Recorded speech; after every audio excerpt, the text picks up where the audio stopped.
তোমরা তো জানো না কখন তোমরা মরবা। শোনো, তুমি অপরাধ করিও যদি তোমার মনে হয় আল্লাহ তোমাকে দেখে না, তখন করিও। তুমি অপরাধ করিও যদি তোমার মনে হয় আল্লাহ তোমাকে জিজ্ঞেস করবে না, তুমি নিশ্চিত বেঁচে যাবা। তুমি অপরাধ করিও যদি তোমার মনে হয় যে আল্লাহ তোমার জন্য জাহান্নাম নির্ধারণ করবে, আর তুমি আল্লাহকে বলবা আল্লাহ আপনি বললেই হবে নাকি আমি জাহান্নামে যাব। যদি এই ক্ষমতার অধিকারী হও তাহলে তুমি অপরাধ করিও। তোমাকে বলি, মহিলা, মা, বোন, চাচা, চাচি, নামাজ ছাড়া মানুষ মুসলমান থাকে না। ওয়াল্লাহি আমি বলছি না কোথায় বাঁধবেন, তর্ক পরে। আমি বলছি আপনি নামাজটা স্টার্ট করেন। প্রাপ্তবয়স্ক কোনো ব্যক্তি, সে হোক নারী বা পুরুষ, যেই হোক না কেন, ইচ্ছা করে যে এক ওয়াক্ত নামাজ ছেড়ে দিল, সে কাফের হয়ে গেল।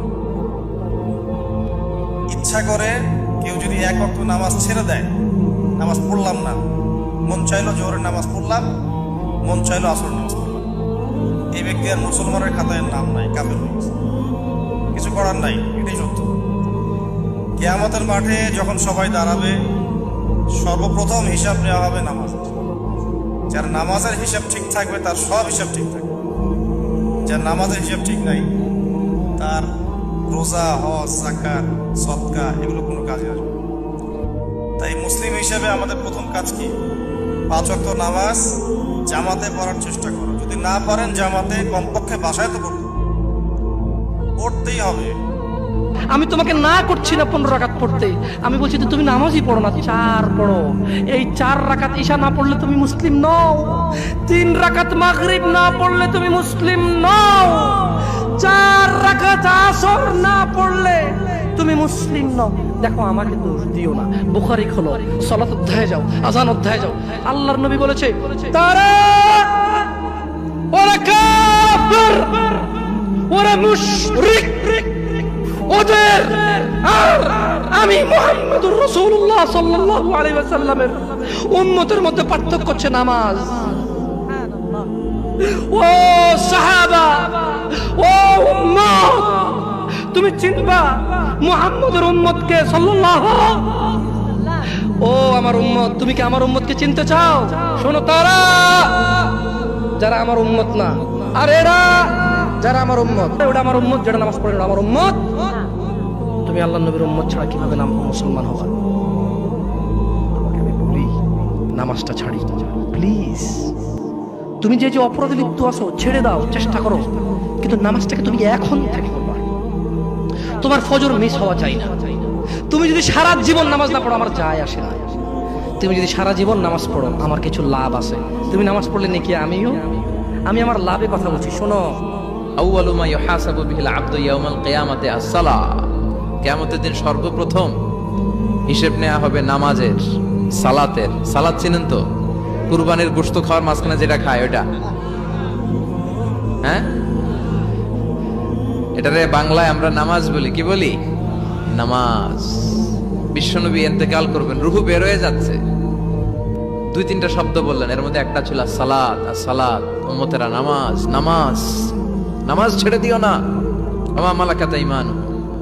মানুষ ইন্তেকালের আগে শ্বাস বের হয়ে যাচ্ছে, রূহ চলে যাচ্ছে, ওই মুহূর্তে কি জরুরি কথা বলে নাকি ফালতু কথা বলে? সবচেয়ে জরুরি কথাটাই তখন সে বলে যায়, ঠিক কিনা? কথা বলেন। বিষ্ণু বলেছিলেন নামাজ। এজন্য নামাজ, নামাজ, এই নামাজ যাতে মিস হয়ে না যায়। সব মিস হতে পারে, নামাজ মিস হতে পারে না। আল্লাহ তুমি বুঝার তৌফিক দান করো।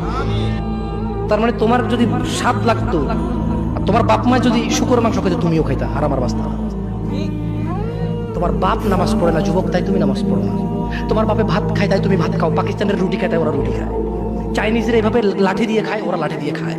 শোনো, তুমি বলতে চাচ্ছ তুমি শুকর খাও না কারণ এটা হারাম, তুমি মিথ্যু। তুমি একটা চরম মিথ্যাবাদী, ধোঁকাবাজ। তুমি বলছো তুমি শুকর খাও না, এটা হারাম না? তাহলে তুমি নামাজ না পড়ো তো হারাম, তাই তুমি কেমনে ছেড়ে দিচ্ছ?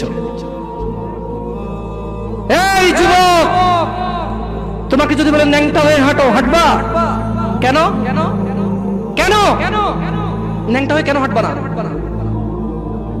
কি নোংরা কাজ? নামাজ পড়ো না, তোমার শরম লাগে না? আপনি সত্য দাবিদার হবেন। একটা ছেলে প্রকাশ্যে মদ খেলে আপনি তার সাথে মেয়ে বিয়ে দেন না। একটা ছেলে প্রকাশ্যে নামাজ আদায় করে না। আল্লাহর কসম, এই পৃথিবীতে যত মদ আছে সবাই যদি একজনে খেয়ে ফেলে সে কাফের হবে না। কি হবে না? কিন্তু এক ওয়াক্ত নামাজ ছেড়ে দিলে কাফের। কিন্তু কেউ এত জঘন্যতম অপরাধ যা না করলে কাফের হয়ে যায়, প্রকাশ্যে সবাই আজান চলে, কেউ মসজিদে আসে না, কেউ লজ্জা পায় না। তাহলে দুনিয়া কি বলেন তো? তুচ্ছ খেলতামাশা। নামাজটাকে ঠিক করেন। কোন বিষয়টাকে গুরুত্ব দিলে আমাদের আখিরাতে আমরা সফল কাম হতে পারবো? 5 ওয়াক্ত সালাত। 5 ওয়াক্ত সালাতকে ঈমানের পরে সবচেয়ে গুরুত্ব আরোপ করতে হবে, কারণ আল্লাহর জমিনে ঈমানের পরে সবচেয়ে বড় ভালো কাজ কোনটা? 5 ওয়াক্ত নামাজ। সন্দেহ আছে কোনো? ঈমানের পরে সালাতের উপরে, আর মাঝখানে কোনো নেকামলের কোনো জায়গা নাই। আর পৃথিবীতে শিরক এবং কুফরের যে অপরাধ, সবচেয়ে বড় অপরাধ, তারপরে দ্বিতীয় সর্বোচ্চ বড় অপরাধ কোনটা? বলেন। সালাত ত্যাগ করা। কোনটা? সালাত। এটা যেহেতু তাওহীদের পরে সবচেয়ে গুরুত্বপূর্ণ আমল, তো কুফর এবং শিরকের যে অপরাধ, সেই অপরাধের পরে দ্বিতীয় সর্বোচ্চ বড় অপরাধ হলো কোনটা? সালাত ত্যাগ করা। যদি কেউ সালাত ত্যাগ করে আর সালাত একেবারেই ত্যাগ করে, তাহলে তো তার ঈমান নিয়ে টানাটানি দেখা দিবে, সে মুসলমান কিনা এটা নিয়ে সন্দেহের সুযোগ তৈরি হবে, এবং অনেক ওলামাদের মধ্যে সে মুসলমানই থাকবে না, ইসলাম থেকে খারিজ হয়ে যাবে। কিয়ামতের ময়দানে আল্লাহ সুবহানাহু ওয়া তাআলা সুনানে তিরমিজির হাদিসে আসছে যে আল্লাহ সুবহানাহু ওয়া তাআলা সর্বপ্রথম বান্দার যে হিসাবটা নেবেন সেটা হলো কিসের? সবচেয়ে গুরুত্বপূর্ণ বিষয়ের হিসাব সবকিছুর আগে নেওয়া। প্রথম সালাতের হিসাব হবে। সালাত যার ঠিকঠাক মতো হয়ে যাবে, তেমন কোনো ভুল ত্রুটি সমস্যা ধরা পড়বে না, সে ব্যক্তি সম্পর্কে নবী সাল্লাল্লাহু আলাইহি ওয়াসাল্লাম বলেছেন ফাইন সালুহাত ফাকাদ আফলাহা ওয়া আনজাহ। যার নামাজের হিসাব মোটামুটি ঠিকঠাক হয়ে গেছে, প্রথম পরীক্ষা পাশ করে গেছে, সে সফল হয়ে গেল, তার অন্যগুলাতে আর খুব বেশি ঠিক না।